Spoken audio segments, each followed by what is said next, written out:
장례 광고 먼저 하도록 하겠습니다. 211구역 이정배 은퇴집사님, 임금현 은퇴집사님의 장남 되시는 고 이수혁 성도님께서 하나님 부름을 받으셨습니다.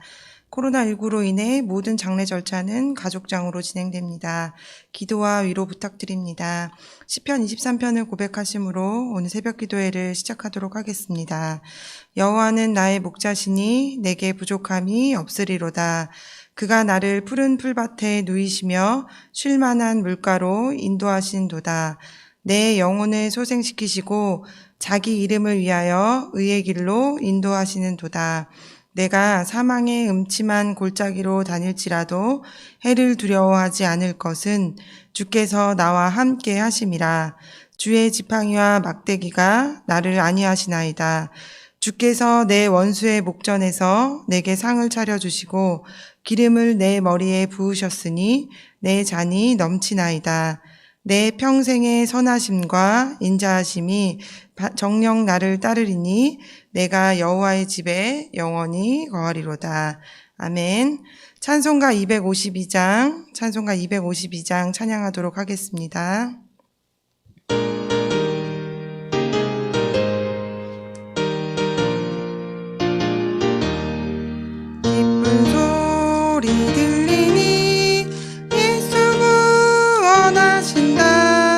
만민에게 전하라. 예수 구원하신다. 주님 명령하시니 산을 넘고 물 건너 온 세상에 전하라. 예수 구원하신다. 바다들아 외쳐라. 예수 구원하신다. 모든 죄인 나오라.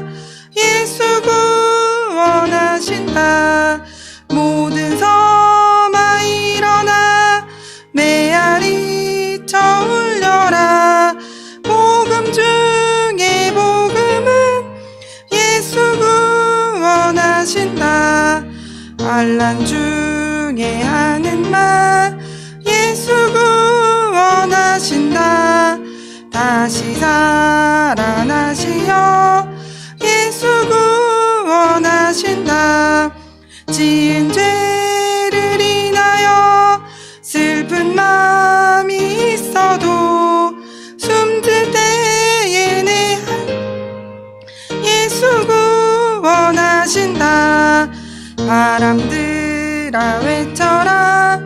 예수 구원하신다.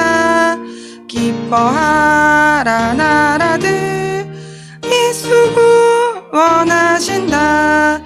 구원하는 소리를 산과 들에 전하라. 우리들의 승 예수 구원하신다. 아멘.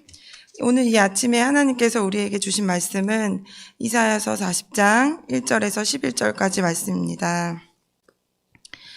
이사야서 40장 1절에서 11절까지의 말씀을 한 목소리로 읽도록 하겠습니다. 너희 하나님이 가라사대 너희는 위로하라. 내 백성을 위로하라.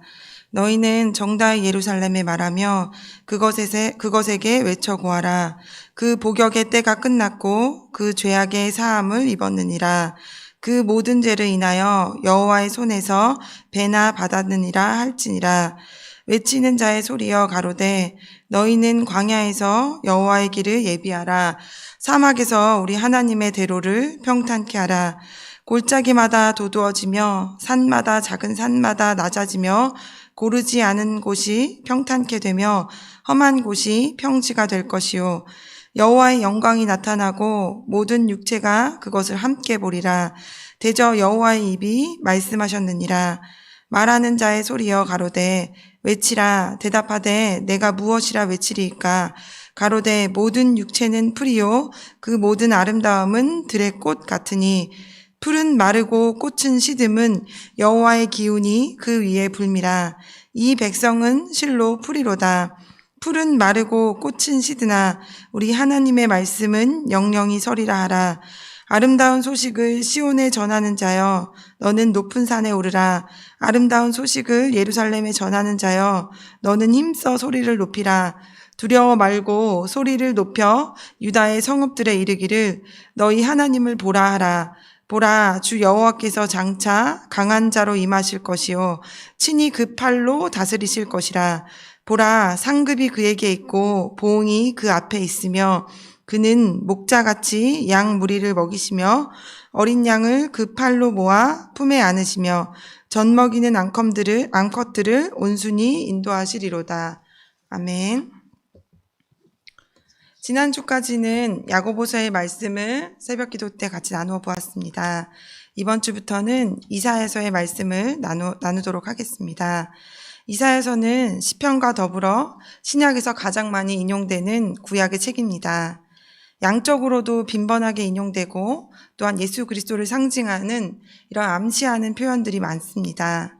이사야의 뜻은 여호와는 구원이시라 이러한 뜻입니다.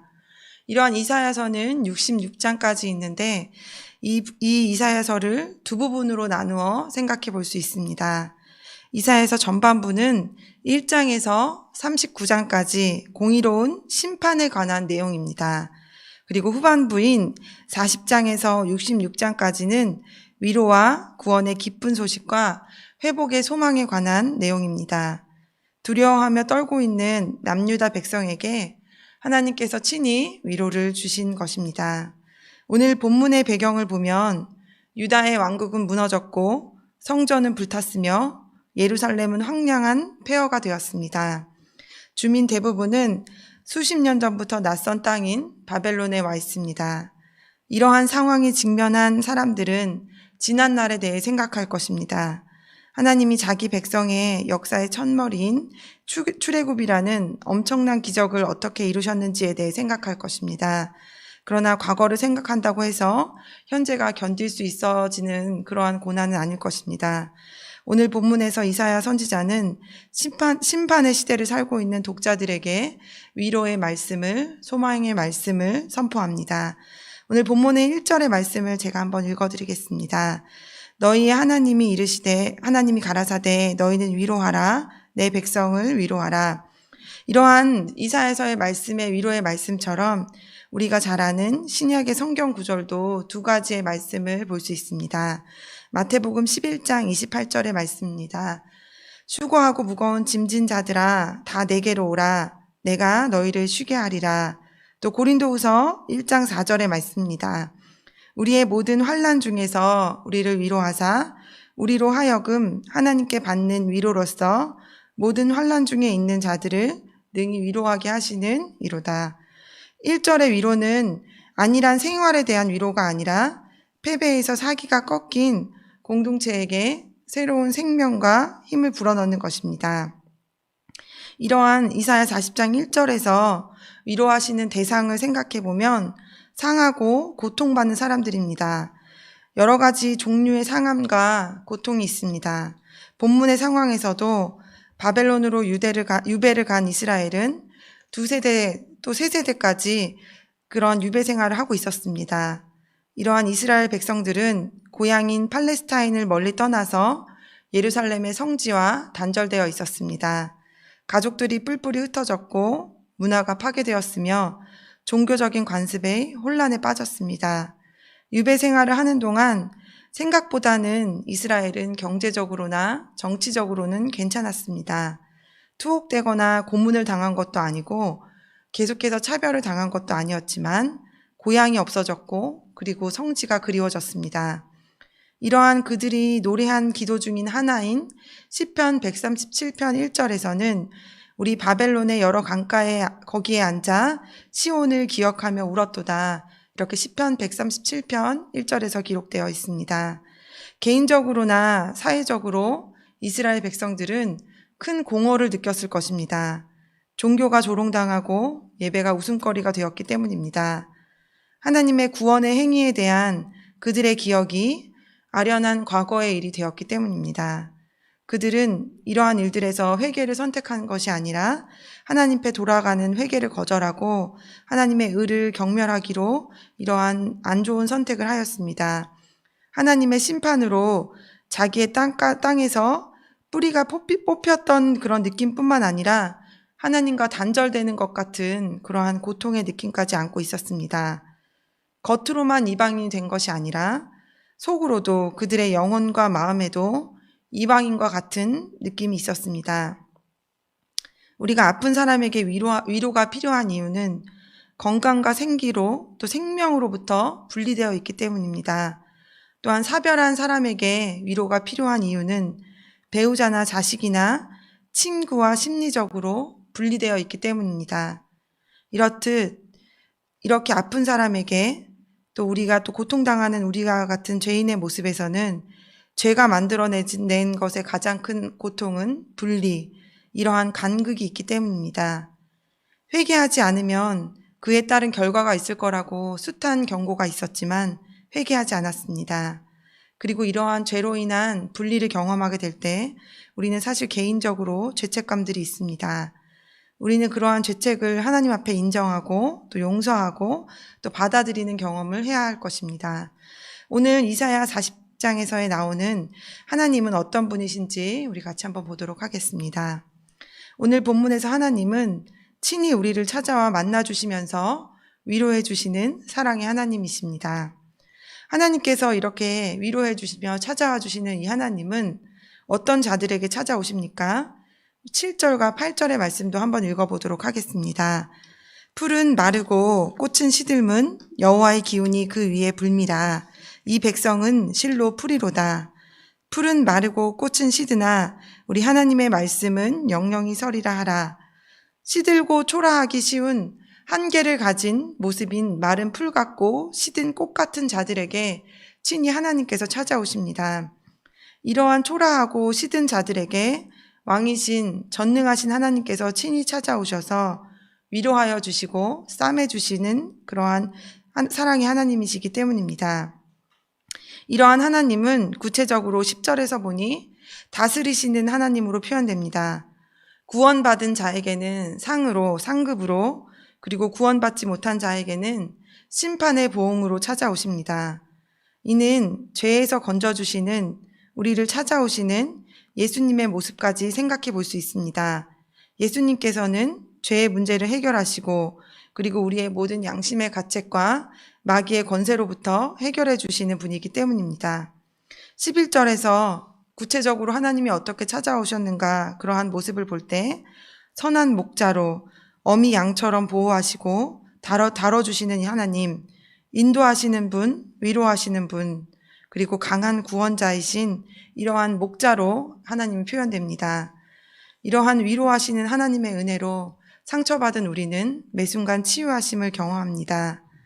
인생의 험한 길을 걸어가는 동안 상처 입고 찢어진 마음을 언제나 변하지 않으시는 그 하나님의 속성인 하나님의 말씀으로 우리가 위로를 받으시기를 축원합니다. 하나님의 말씀에는 창조적이고 실천적인 능력이 있어 한번 그분 입에서 나간 말씀은 반드시 그 목적을 이루기 때문입니다. 하나님의 긍휼을 스스로 차단하는 교만한 사람이 아니라 하나님의 은혜를 언제나 사모하는 겸손한 믿음의 사람이 되시기를 소망합니다. 히브리서 4장 16절에서는 이렇게 권면합니다. 그러므로 우리는 긍휼하심을 받고 때를 따라 돕는 은혜를 얻기 위하여 은혜의 보좌 앞에 담대히 나아갈 것이니라. 아멘. 오늘 본문을 통해 나에게 주시는 교훈은 무엇이겠습니까? 하나님의 말씀을 듣는 사람들의 마음에 닿을 수 있도록 하나님의 마음으로 전해야 할 것입니다. 전하는 사람 입장에서 말하는 것이 아니라 말씀을 받는 사람의 마음에 닿을 수 있도록 전해야 합니다. 하나님의 말씀을 듣는 사람의 기분을 좋게 하기 위해 삶과 은혜를 값싸게 전하는 것은 안 됩니다. 예레미야 6장 14절에서는 이렇게 표현합니다. 그들이 내 백성의 상처를 가볍게 여기면서 말하기를 평강하다 평강하다 하나 평강이 없도다. 보면 평화가 없는 때에 평화라고 말하면서 백성의 상처를 가볍게 치료하는 것은 안 된다 하셨습니다. 이런 평화롭고 편안한 메시지는 무책임한 메시지이기 때문입니다. 고통받는 사람을 위로할 때 막연하게 너무 힘들어하지 마, 앞으로 좋아질 거야, 이러한 말은 전혀 위로가 안 된다는 것처럼 말입니다. 미래에 대한 하나님의 말씀은 지금 여기에 우리에게 뿌리를 받고 있습니다. 광야의 주의 길을 예비하라. 예비하라는 말은 현재 시점이기 때문입니다. 편안함을 느낄 수 없는 바로 이곳에, 일이 잘 풀리지 않는 바로 이곳에, 바벨론에, 우리가 내딛는 땅 이곳 대한민국에, 그리고 이곳 안정리에 있습니다. 위로는 먼 미래 어딘가에 될 일, 그렇게 저장되어 있는 것이 나타나는 것이 아니라 바로 현재에 집중합니다. 구체적인 현재인 것입니다. 이것을 본문에서는 광야에서 길을 예비하라 이렇게 표현합니다. 고통받는 자들의 내면에까지 스며들어간 이 메마르고 칙칙하고 특징 없는 바벨론의 사막 같은 바로 이곳에 주님의 대로가 만들어질 것입니다. 한 번에 이렇게 특징적으로 피하려 하지 말고 지금 이곳에 주님의 오심을 하나하나 차근차근 예비하게 되기를 소망합니다. 하나님이 친히 오셔서 변화시키시기 때문입니다. 이러한 하나님의 친히 오심을 경험할 때 우리의 삶의 믿음의 현장이 달라집니다. 골짜기가 더 이상 도적과 곰들이 숨어있는 어둡고 위험한 은신처가 아닙니다. 산이 더 이상 얼음 같은 바람이 불고 울퉁불퉁한 바위길 같은 위험천만한 곳은 아닙니다. 골짜기는 메워질 것이고 산은 평평해질 것이기 때문입니다. 우리의 위로와 존재 자체에 위협이 되던 것들이 하나님을 위한 평평한 대로가 될 것입니다. 이곳에서 하나님의 영광이 드러나고 모든 육체가 함께 볼 것이다. 바로 우리 주님께서 말씀해 주셨기 때문입니다. 이러한 하나님의 말씀으로 위로를 받으시는 오늘의 복된 아침이 되시기를 소망합니다. 꿈꾸는 미래에서가 아니라 그리워하는 과거에서가 아니라 지금 여러분의 가정과 직장과 가족과 여러분의 마음에 하나님의 말씀으로 위로를 받으시기를 소망합니다. 그리고 바로 그곳에서 하나님의 손과 발이 되셔서 하나님의 대로를 지으시기를 소망합니다. 그러할 때 우리가 들은 하나님의 말씀을 우리가 속한 다른 사람들에게 지금 여기에서 진실하게 전할 수 있습니다. 지금 여기 우리 하나님이 계시기 때문입니다. 하나님은 약속의 말씀을 성취하심으로 신실하심을 나타내시며 함께 하십니다. 하나님의 양떼를 위해 주권적인 권능과 섬세한 개인적 돌봄을 행사하심으로 하나님의 하나님 되심을 나타내실 것입니다. 길 없는 사막에 전력을 다해 길을 내셔서 아무것도 하나님의 나아가는 길을 막을 수 없게 하시는 목자 되시는 왕은 어린 양을 그 팔로 모아 품에 안으시며 젖먹이는 암컷들을 온순히 인도하시는 분이시기 때문입니다. 이러한 하나님 앞에 우리가 있음을 깨달아 신뢰하며 한 걸음 한 걸음 믿음의 여정을 걸으시는 우리 복된 시온의 가족들 되시기를 축복합니다. 기도하겠습니다. 시작하는 첫 시간 이 시간을 주님께 드립니다. 이 아침 위로와 소망의 말씀을 주시니 감사합니다. 나의 인생이 바람에 쉽게 흔들리는 인생 되지 아니하고 하나님의 말씀을 기초로 반석 위에 세워지는 인생이 되게 하여 주시옵소서. 세상의 위협과 환난으로부터 건져주시는 하나님만을 의지하고 현재의 고난을 잘 인내하여 하나님께서 베푸실 구원의 때를 기다리게 하여 주시옵소서. 하나님의 사랑을 늘 기억하여 죄에 대해 민감함을 주셔서 범죄하지 않도록 인도해 주시기를 원합니다. 받은 말씀을 마음에 새겨 구원해 주시는 주님만을 붙잡고 믿음으로 살아가게 하여 주시옵소서. 우리 주님이신 예수님의 이름으로 기도합니다. 아멘. 이제 주님의 말씀으로 축복합니다. 여호와는 내게 복을 주시고 너를 지키시기 원하며 여호와는 그의 얼굴을 내게 비추사 은혜 베푸시기를 원하며 여호와는 그 얼굴을 내게로 향하여 드사 평강 주시기를 원하노라. 아멘.